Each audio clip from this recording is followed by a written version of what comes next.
some other things. So, I have a distinguished panel here today, and I'm going to let them introduce themselves.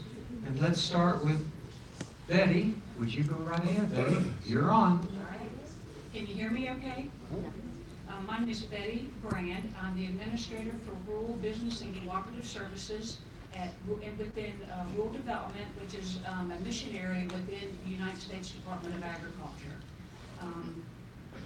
Prior to coming to my position just in January, so I'm really new on the block, I had a 36-year career within a rural community in Virginia and West Virginia, working for Farm Credit and working with employees that were in all of our rural communities. But it's nice to be here today, and I'm looking forward to talking with everyone. Thank you, Betty. And West Virginia, I think you're in the Big 12 Conference. Would that not be correct? I believe, by the way, the Jayhawks are in the Final Four. I just thought I'd throw that out there. Sorry about that. Okay, who else is represented by a basketball team in this room? Back there in the corner.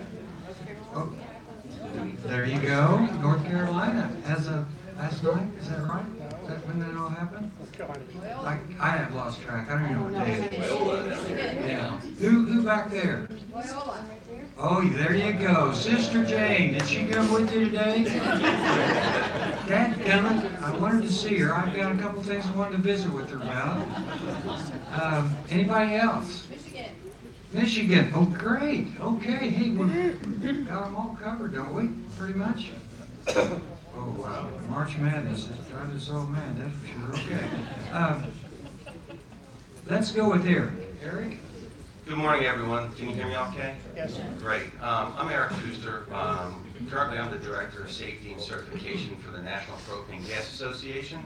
Propane is a rural fuel, as you may well imagine, mostly, but we are in some urban areas. But a little about me, I was raised on a dairy and grain farm. My Bachelor's of Science is in Animal Science. And we actually, my wife and I have a equine facility where we do a lot of assistive therapeutic methodologies with individuals with disabilities. And we live in Maryland, across the bay here.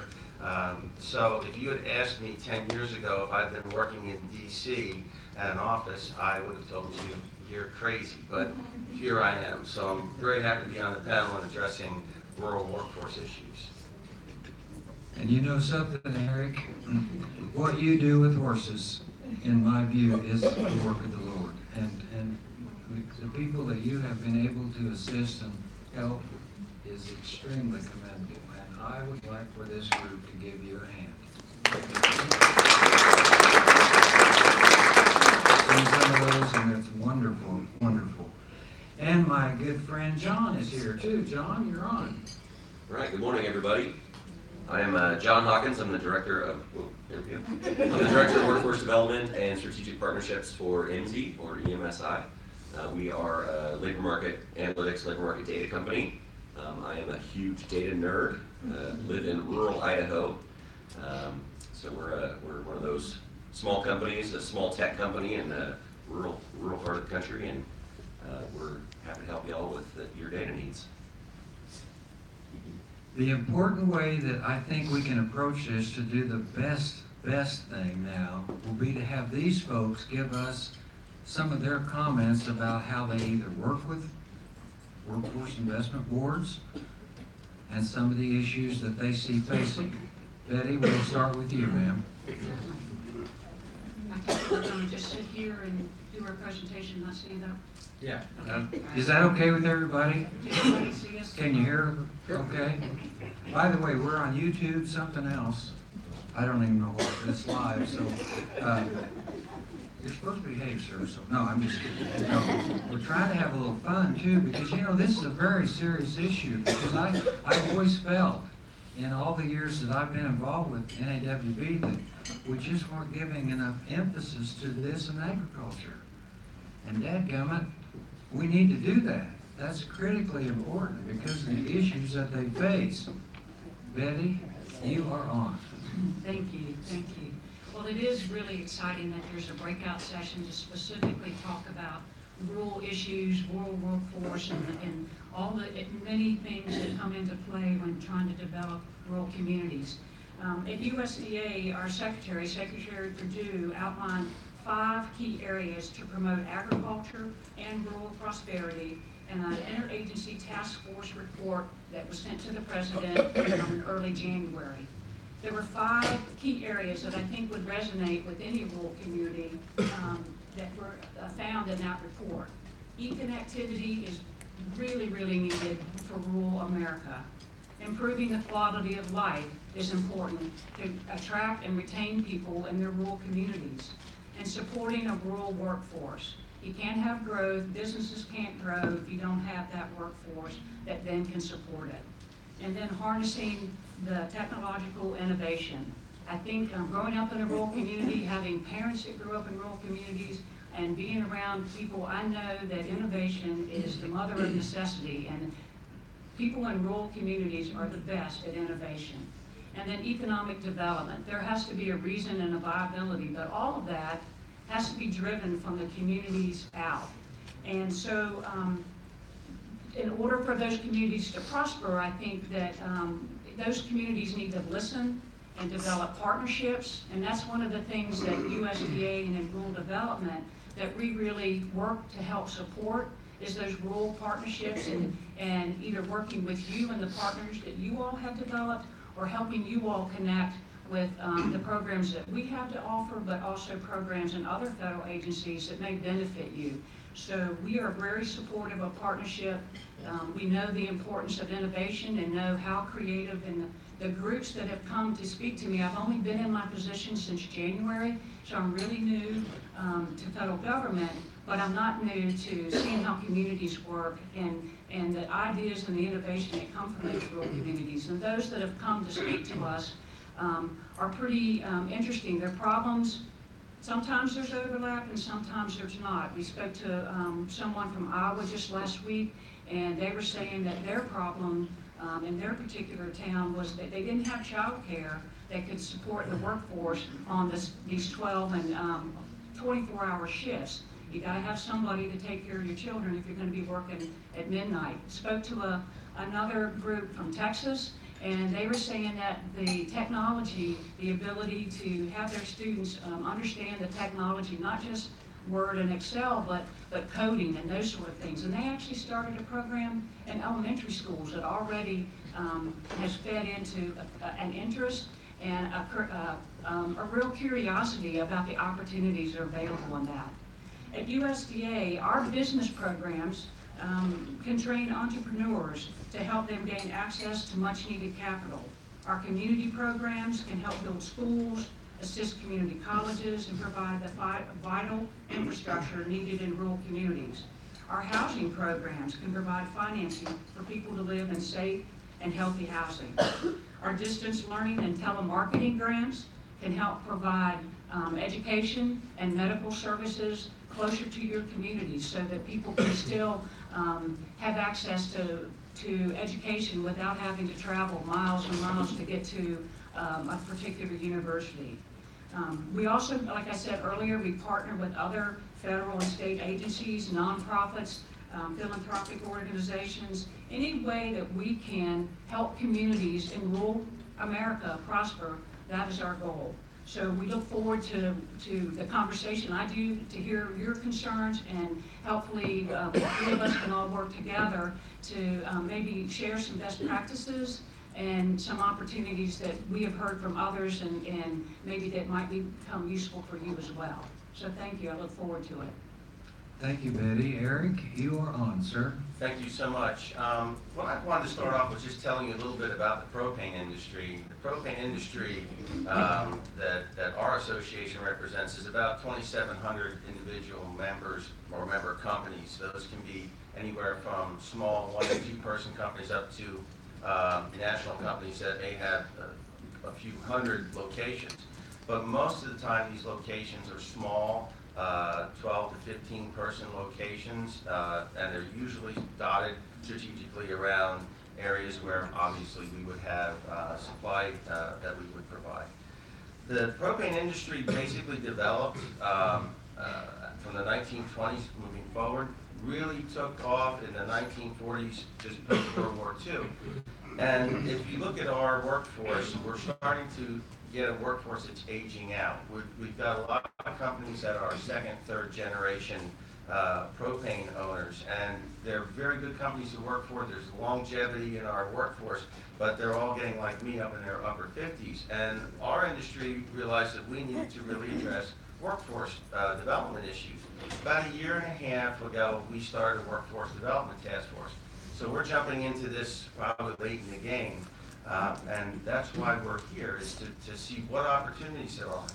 And I guess what I wanted to convey was that after I started to learn about workforce boards, I went to 3 of our 38 association meetings and talked about workforce boards. And one of the first questions I had was, how many of you have ever worked with or are aware of workforce boards?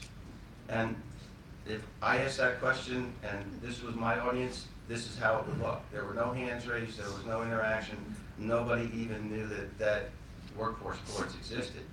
So that's really one of the reasons why I'm here, is how do we outreach to companies and organizations and industries like the propane industry that have a need. We're across the country.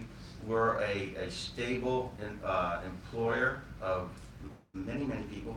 We need drivers, service technicians, logistics persons, CSRs, customer service representatives, salespeople, managers. There's all different aspects of our industry. We have transport drivers. We do auto gas, which is fuel for engine fuel. Forklift mechanics. I can go on and name all these occupations that we have, and we have a really distinct need for that. Now, the challenge, because we're in a rural community, mainly, where's our job pool coming from? We need skilled labor. We have programs in our industry to train those people. We have a certified employee training program.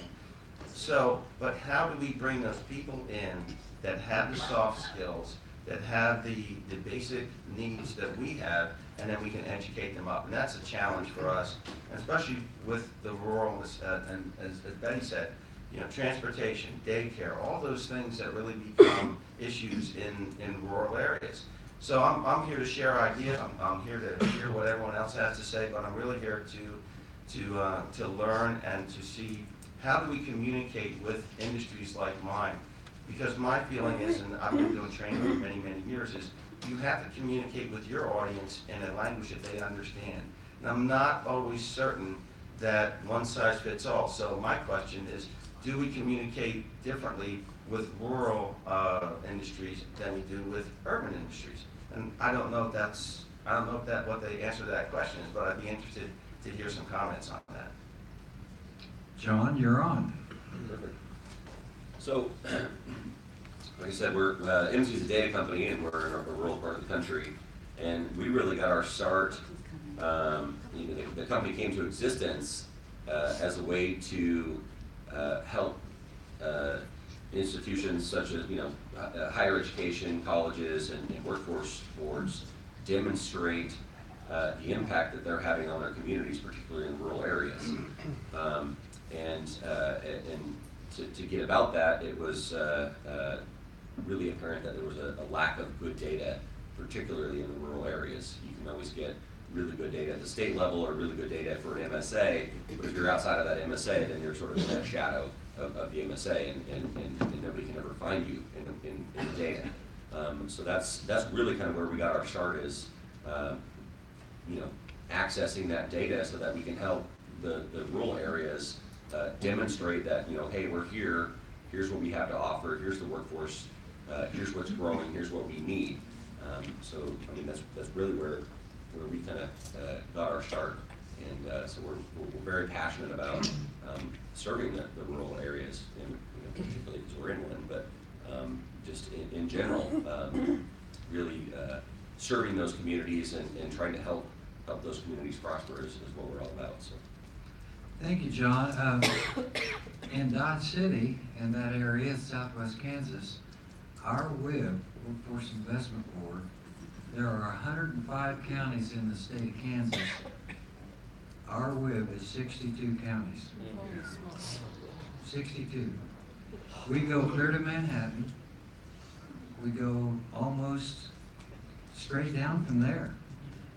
And so the question would be, to me, to these folks is, what do you define as a rural area?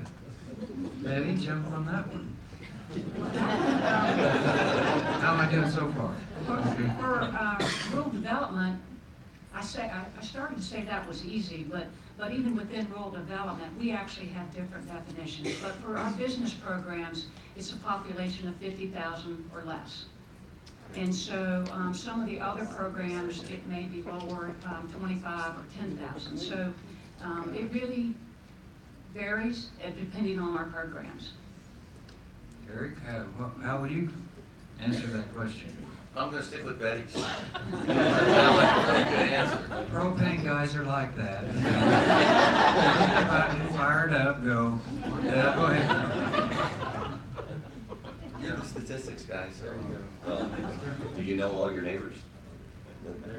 Yeah. Say it louder, So okay? do you know all your neighbors? There you go. So, But isn't that something though? Because no matter where we're at, you say that word and nobody really understands it.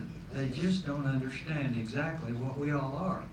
And I think that's part of the problem up here, well, a little bit that direction from here, but we can't do all these things that the other areas can. And we have to realize what our limitations are. And what really bothers me a lot is they kind of throw it out there and it's, we're all supposed to do whatever, you know, and we get it done and all these things. But like I was saying, you know, in our area, we're 62 counties and that's quite a few. But the other question is, how do you credential then people, Betty, or train people then when you're spread out that far? And once you all communicate with that, I'll tell you what we did, okay? And I think it's something I want you to leave here with too today. Go ahead, Betty. Are you talking about how do you train the workforce? Yep. Well, I think no one can tackle that problem by themselves. I think it takes a partnership. I kind of envision it myself as that we have some of the pieces of that puzzle, but it takes the rural communities to also help with that. It takes regional organizations and partnering, starting towns and cities not doing it themselves, but those communities looking for more regional because there is greater synergy. I think more than one brain is better than just somebody individually trying to tackle something. We do have programs within rural development that provide financial assistance either through grants or guaranteed loans to help with incubation centers, to help train people, technology support. We have grant programs that also provides money to help with the technology, the support and training to be successful in your business. So there's a lot of different opportunities, but I think really it comes down to those communities and what they determine is the need in training. Is it that you want your workforce to have all college degrees and send them away to university hoping they come back, or are your industries such that people can come with certifications, the ability to take apart computers and put them back together, or medical equipment in hospitals? Those kind of things are all depending on that community what your need is. I do know that according to our research and the task force report is that people are seeking rural communities or moving back to those communities, not so much because there's a job back there, because they want the quality of life. But they have to have jobs. And so that innovation on that individual's part to come back there I think is an incentive too, is a way to look for ways to have people trained to be able to have the skills to supply the workforce that's needed in those communities. And Betty, I want to jump on that because the task force report that you're talking about, would you share that? Just how do these folks see that? Because It is, I mean, it's well done, by the way. They did a really good job, but are you aware of what we're talking about there? Well, no, see, and hit on that, so they know. Thank you for giving me that opportunity. No, we need to for sure, that's a very important thing. Secretary Perdue was the chairman of the task force. The president appointed him chairman back last summer. I think they had until October to complete it. Right. But the USDA was not the only federal agency. There were 22 federal agencies that all worked together. They had roundtable discussions, and then that report was published. It was finished in October with the research, and then published early in this year, and I think it was January 5th, and my first day of work, it was published. But you can go online, and I think if you just, and I don't have, do you have the, Yeah, you can download it off the USDA website. So. if you just look at Rural Prosperity Task Force report, Yes. and you can download it. And like I said, and I know you folks know about it, but the rest of you in these rural areas need to really look at that, because as far as I'm concerned, that's one of the best things that we've had come out on rural for a long, long time. I can't even remember the last one, but I think this is the one that is as close to what we're talking about here as we'll get. And Betty, I wanted to make sure everybody knew about that, and I'm glad you referred to that. I'll cover on my notes too. Eric, you're on, my friend. So we want to talk about training a little bit, which is one of the things that I'm really passionate about. And one of the things that our industry learned many years ago was, because we are rural, that training was going to be an issue. And we have 38 state associations across the country. And if you've not been involved with those state associations, I would really urge you to reach out to those folks. And if you want a list of those, I can certainly do that, or you can find that on our website, which is npga.org. But those state associations really are the folks that interact on a day-to-day basis with our state members. And what each state has is, typically they will have a state trainer or two. They will go around and do training for our folks. The industry has made a significant investment through the Propane Education and Research Council, which is a checkoff program that was established, I think 25 years ago. I'm looking at Courtney because Courtney's with her 25 years ago. And we've literally spent millions of dollars investing in training programs and certification programs for our employees. We made them, they were first deployed in textbooks, then they were deployed via DVD, and now they're available online. So we're really trying to leverage the technology to be able to train our employees and get them qualified to do what they need to do. We're looking to expand that even further. How do we leverage that technology? But again, one of the barriers that we start to run into is, does everyone have internet access? You know, does everyone have computers? Do they have tablets? And in fact, we're even looking at possibly funding outreach of providing tablets to people for their training purposes, loading all of those training manuals onto the tablets so that they can access those. Yes, sir. Okay. What you asked earlier, some of the things y'all are talking about, you're kind of preaching to the choir here, because when you mention partnerships, if you're in a rural area, you don't survive. Right. But the question you asked earlier, when you said you talked to a bunch of your employers, and you asked them, do you know what Workforce for Adults and No Handful is? And you asked the question, how do we engage? How do they get engaged?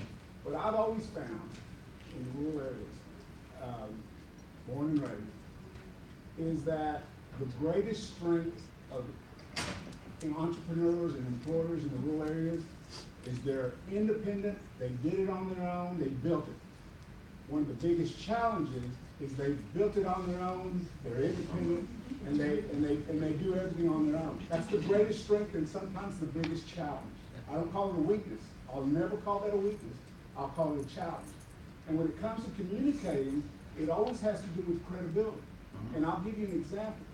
If you go out to the farm and ranch areas and you say, hey, we got a program, who do they trust enough to be able to actually engage? That local ag agent that has probably been in their industry, that's who we have to find when we're talking to employers. Those employers you're talking about, those are probably some of the toughest individuals you ever met that probably were in that type of business, that made it on their own, that hired their own, that did all that. you've got to find people that that has credibility in that industry, that they would come back and say, oh, wow, what a great resource. And that's the challenge that I keep saying, that I always see, is that employer engagement has to come because they, first of all, trust that you know what you're talking about. And secondly, there's a little bit of hit in the back of their mind that, well, I'm not going to take any government aid. Or I'm not going to, you've got, and that's where that credibility really breaks through. But once they do, man, they're incredible. Well, that's quite true. And hey, just out of make sure, if you're gonna, and I appreciate your comments so much, sir, but please come up to the mics because we're doing this all over the country right now, and I hope they heard you, because what you're saying is exactly right. Right, and You know, that's critical issues that you're hitting on. And, you know, I'm from the federal government, and I'm here to help you. It doesn't always go over real good. Especially when you're from Dodge City. No, I'm just kidding about that. But thank you so much for your comments, sir. But if you do have one, come up to the mics, okay? Because we want you on everything. There you go. can I jump into that Yes, for a second? yeah. Just to answer Absolutely. that. You know, having been raised in ag, you know, dairy farmers associations, pork producer associations, you know, there are a ton of rural associations out there. And that's where these independent people that you're talking about, they get together, you know, and they really socialize, they will, you know, they do that interaction at that stage. If you can connect with somebody in that association, because a lot of our association execs have been there, you know, 15, 20, 25 years. They trust their association execs. And if you can grab onto them and say, hey, can you introduce me? You've already got that trust factor started. So I would really strongly suggest you find those associations in your areas that are in need of workers, and believe me, they all need them. Try and latch onto those folks. And you know, if you have that worthwhile policies, or if you have those resources, yeah, it's the government coming in, quote unquote. But as I found with our industry, we've seen tremendous change in the culture of the owners in our industry. A lot of them are, as I said, second to third generation. There's a mindset that's changing also because of necessity, because they see things coming that, you know, in 5 years, I'm going to lose 50% of my workforce. How do I change that? They are looking for resources, because putting the blinking sign out in front of the shop isn't working anymore. So good point. I'd encourage you to reach out to those association folks. John, you're on again. Yeah, again, coming from rural northern Idaho, from a training standpoint, we're blessed in our state with the University of Idaho as a land grant institution, and they've been charged with reaching out to the rural communities. They've got satellite campuses pretty much all over the state, and it's not just 4-year degree type programs that they do there. I mean, you can go and learn skills, and in the southern Idaho is where all of our dairies are, so there's dairy science, and you can learn about that. And in northern Idaho, there's the fish hatcheries and the mountains, so forestry and fishing, and so they kind of do that. And they actually work really well with the community college system in the state, and they co-locate even the university and the community colleges do. Just shared facilities, because the university can afford to buy the facilities and the community college can't. So the community college has campuses all over in our rural cities to help support training. The high schools even, at night, some of the high school teachers will come in and they'll teach keyboarding and they'll teach computer science and everything else. So it's again, it's access to space, access to training facilities is important, especially in those rural areas. If you can't, without childcare and whatnot, you can't drive an hour and a half to the next town over to where the community college is. But just about every town has a high school or a library or something with internet access. So leveraging that those shared resources at public space is a critical component of training. Absolutely. I want to tell you about a program, and if you want to write this down, you can get the information. It's Kansas Senate Bill 155. What we did in Kansas 12 years ago was we created a commission on technical education. But, you know what usually happens with commissions or whatever.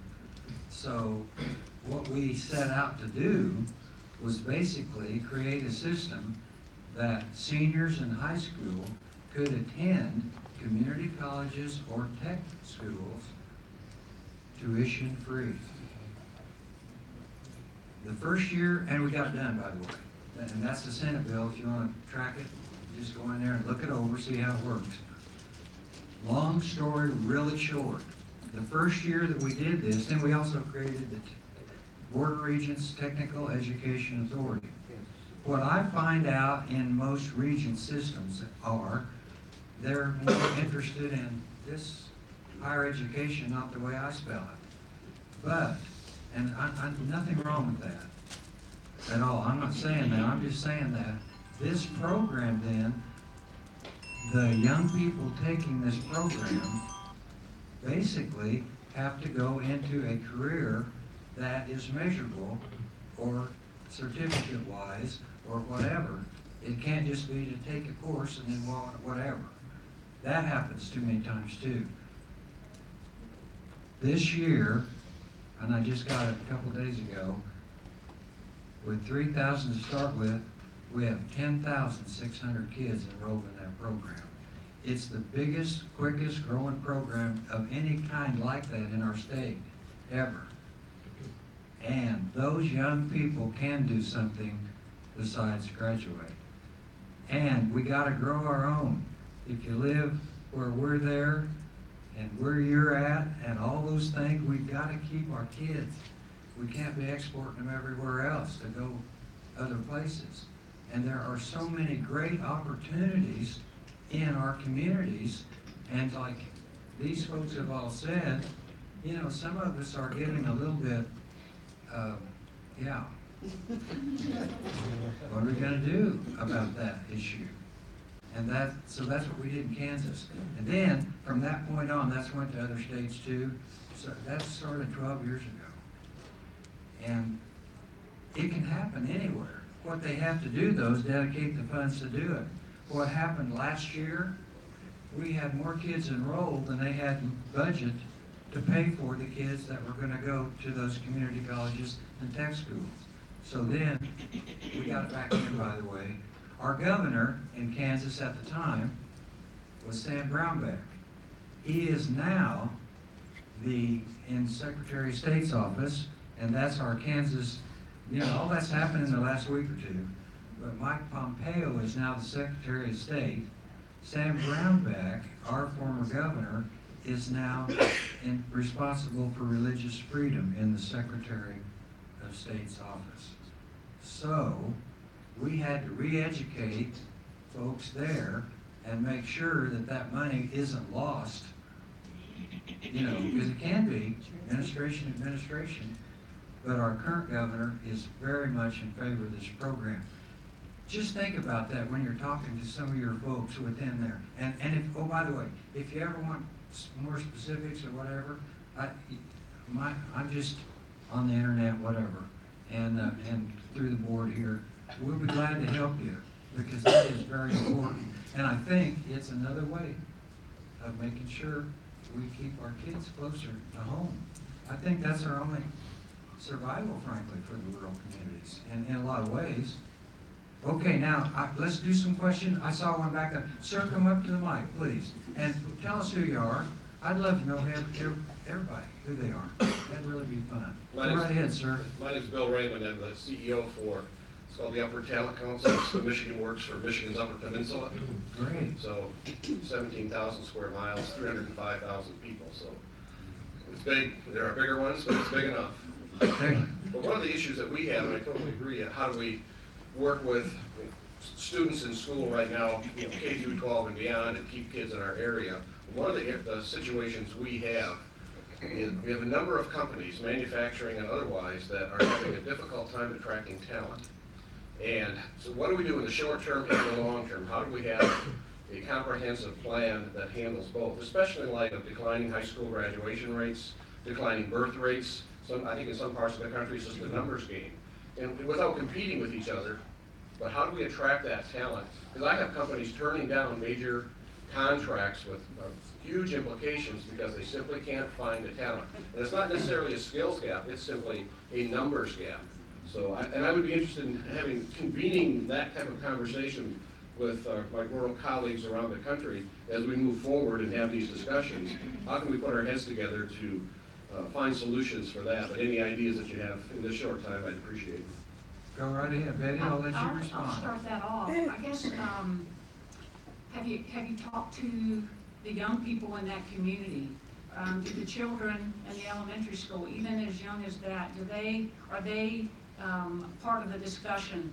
I know we heard a great conversation from a group from Texas that talked about they had trouble with having a qualified skilled workforce, and they were talking to the wrong people. They started visiting with the school right across the street and asked those high school students, what do you plan on doing?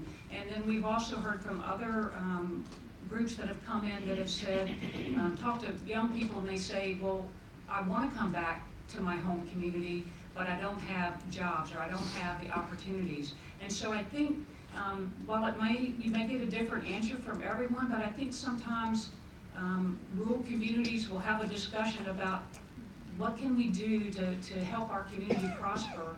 And you look around the table and it's all people my age or older thinking about it. What about the young people? And never underestimate the thoughts of someone younger, even elementary school age, even the getting them thinking and preparing themselves about, well, what do you want to do when you grow up? You know, I have 3 boys and there are only so many professional football player positions available, but once they get through that phase, and it's a community discussion, it's the opportunities that they see, but also it's the innovation that can bring to the table. And so I guess my suggestion would be, who are you talking to, and is there a broader audience that you could? Well, we are doing that. We have a concept called Industry After Hours. So we convene it with chambers of commerce, economic developers, schools, community colleges, so forth. So we have that all over the Upper Peninsula. One of the most successful we had was a company called Van Air that makes valves for a variety of applications. We expected 50 people, had 250 kids and parents down into middle school. Mining is huge in the Upper Peninsula. We're working with a mine that will open in a couple of years. We're coordinating with the early middle college concept, so have high school sophomores and juniors today be job ready in 2 years when that mine opens. So that type of thing. But my question is, what do we do in the short term as we try to attract people that, the pipeline's not going to be ready tomorrow with students. How do we do that? And then attract other adults currently? One of the things I know that we're looking at very serious is apprenticeship programs. And one of the challenges our industry faces, because you have to be 21 to get a hazmat CDL. So what happens is, somebody graduates from high school, they've got that 3-year gap, they're going to find a career somewhere else. So how do we retain those folks? So if we can have an effective apprenticeship program, that is very helpful. But the challenge we have, because again, we have a lot of smaller employers, a lot of them are family-owned businesses, you go up to them, as the gentleman in the back said, and you say, hey, I've got this apprenticeship program, and here's a 45-page manual on how to use it.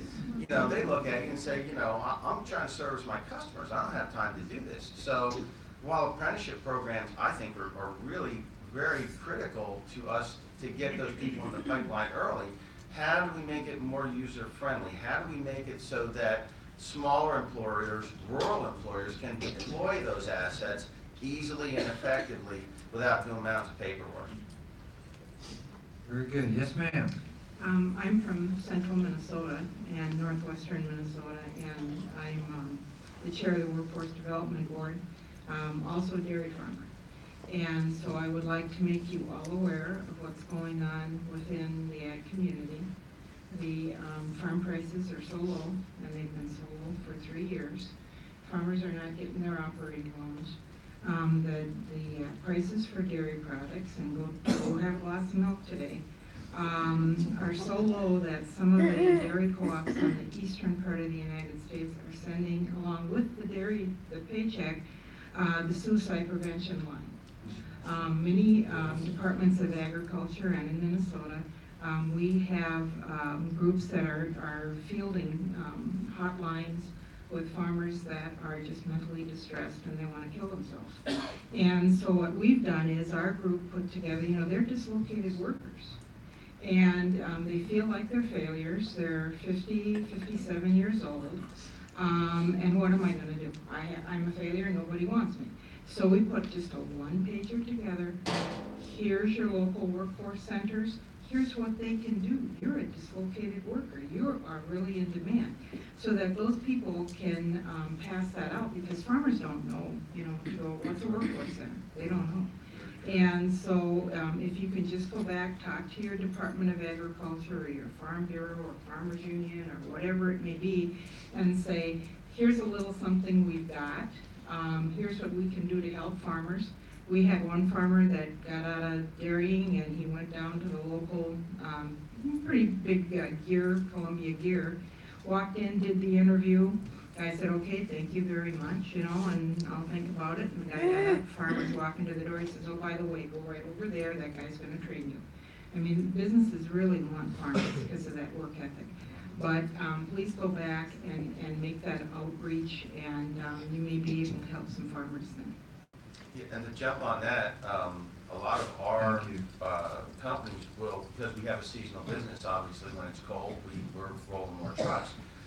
Farmers are great assets for us. So if you've got farmers that are looking for positions, think propane, because definitely utilize that asset. No, there you go, Eric. There you go again. No, he's serious, because I am. I'm no kidding.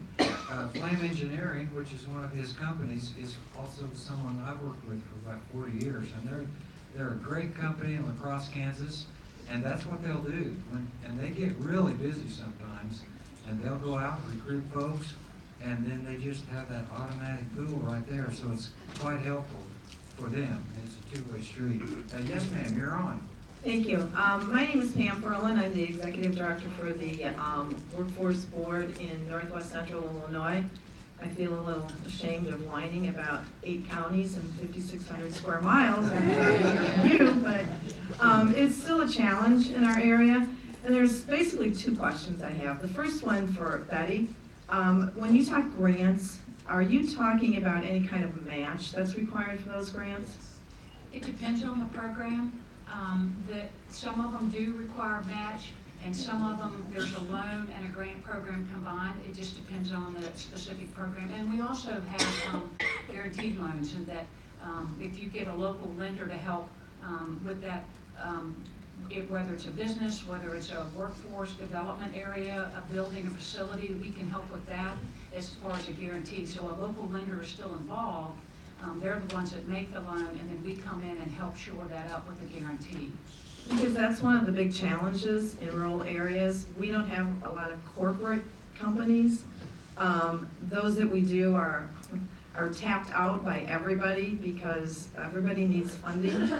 And so it's very difficult to apply for any kind of grants where you can maybe do something innovative if you don't have the match to go with it. So, I always try to encourage people to consider grants that don't require that, so that gives rural areas the opportunity as well. It seems that kind of funding is a little more available in metropolitan areas, and so it always kind of puts us behind the 8 ball. And my second comment is, one of the things that we find challenging is trying to find innovative kinds of programs, particularly for young adults who, because of we don't really have population centers. And so anytime we want to try to do something innovative, we have to figure out how to get everybody to one central location. And that's challenging at times. We have some public transportation, it's getting better, but it's not like we can just throw everybody, we would have to buy vans or rent vans, and we've done it. But it's not quite as easy to do. So I would suggest that maybe, for example, NOD have some sort of a place on their website where maybe local rural areas could actually post best practices on how they do things. And then that would give us the opportunity to maybe go to those areas on their site and see if somebody has a magic answer to something that we're trying to do. And we all have the same challenges. So something like that, I think, would be very helpful for rural areas if NOB would consider that. I think that's a very good suggestion, and believe it or not, that's something we have been discussing. And I think it's critically important, again, that it gives that viability of success to somebody else. And that's what we all do. We find something that'll work and we spread it around, and that's what we have to do. Innovation is, when we were redoing WIA, the thing that I was up here pushing the hardest for was to get innovation in that bill. Because I thought the other thing was too restrictive, as you know. And this way, basically what she's saying is, that's what we need to do more of, and be able to recognize it and then share it. And that's something I think is so important for all of us to do that. You're on, John. You react. Yeah, I think one of the biggest challenges, everybody's talking about the skills gap, and what we're seeing particularly in rural areas, but really all over the country, in terms of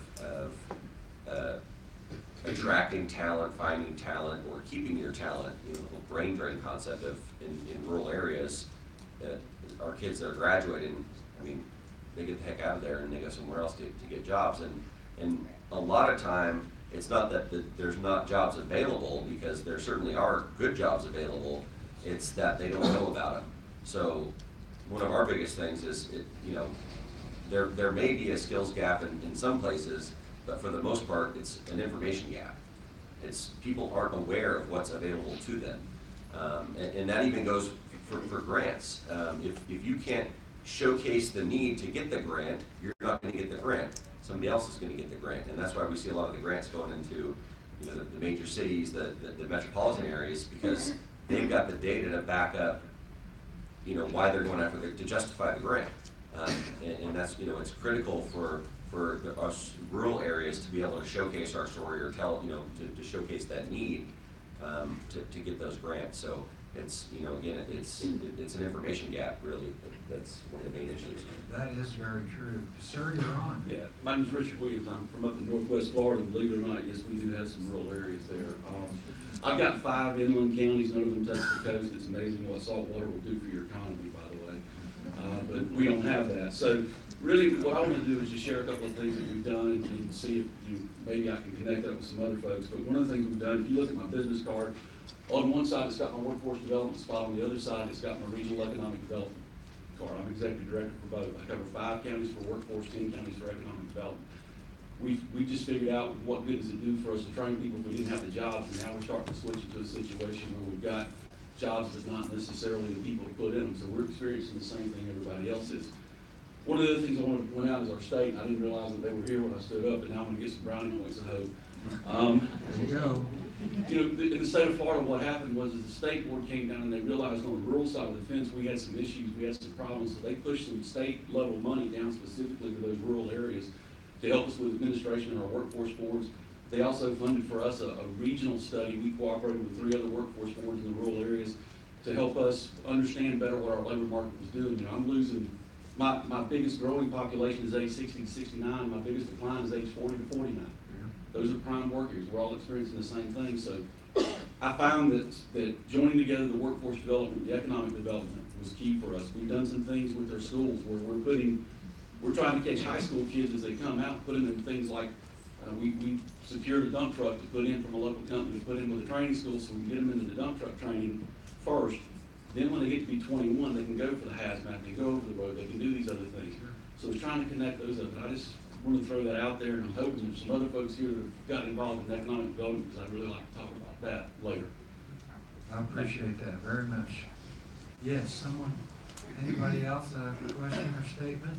Go, my Woodland Park friend, right there. Yes, sir. There Yes, you sir. go. Clark Becker, I get to be director of the Colorado Rural Workforce Consortium.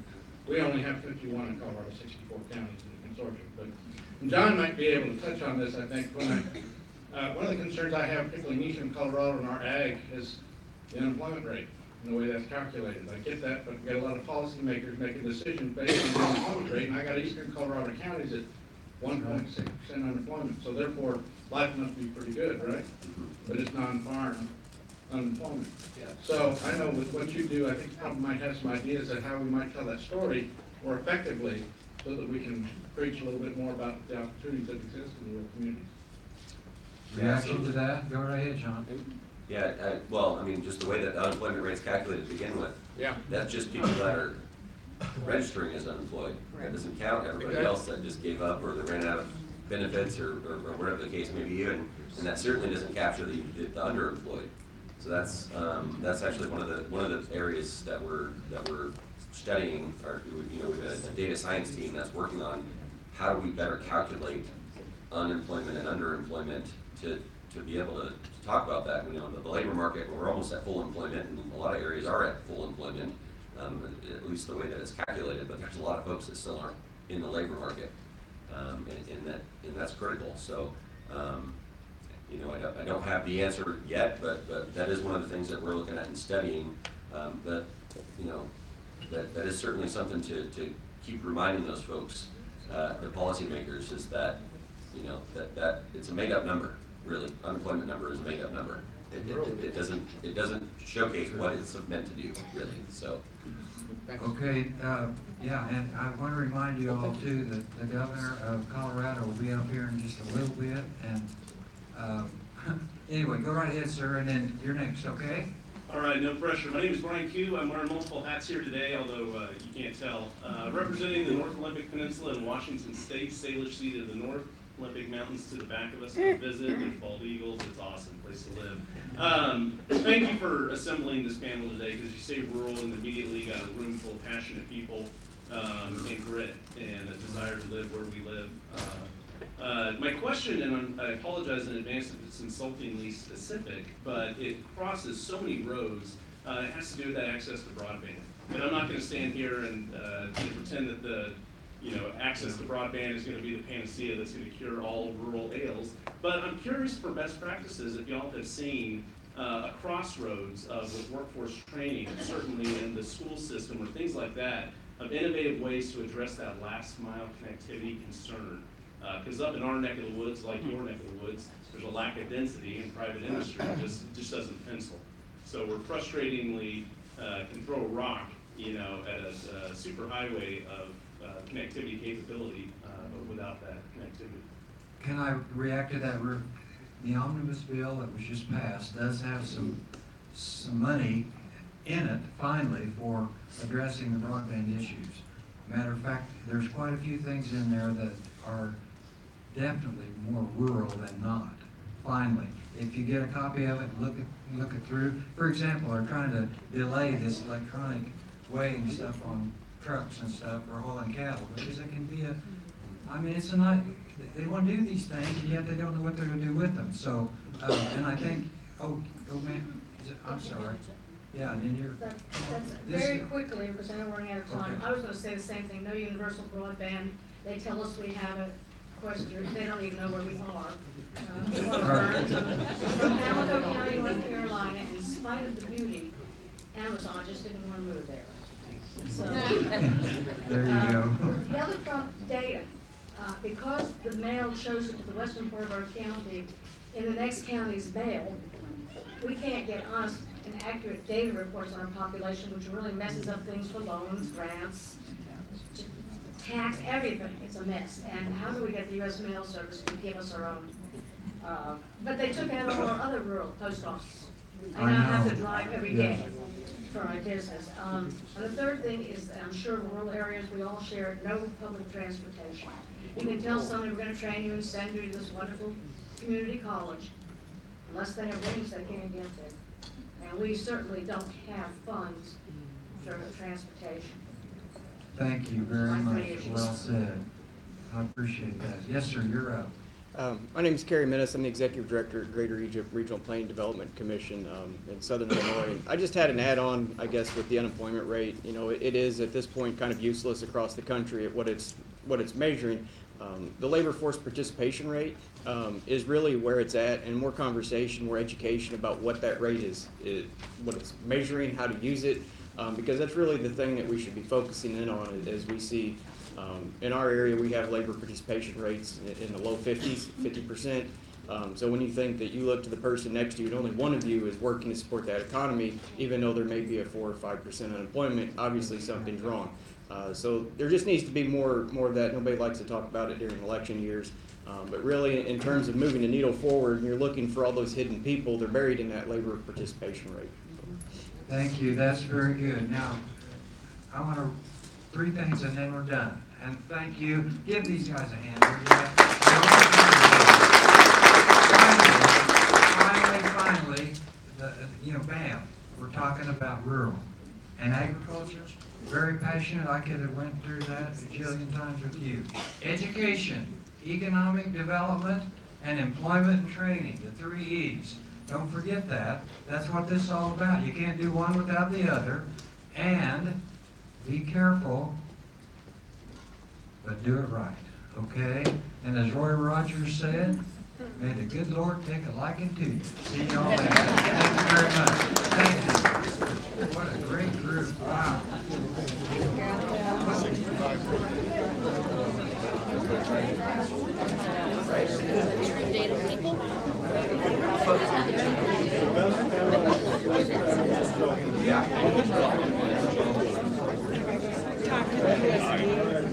So,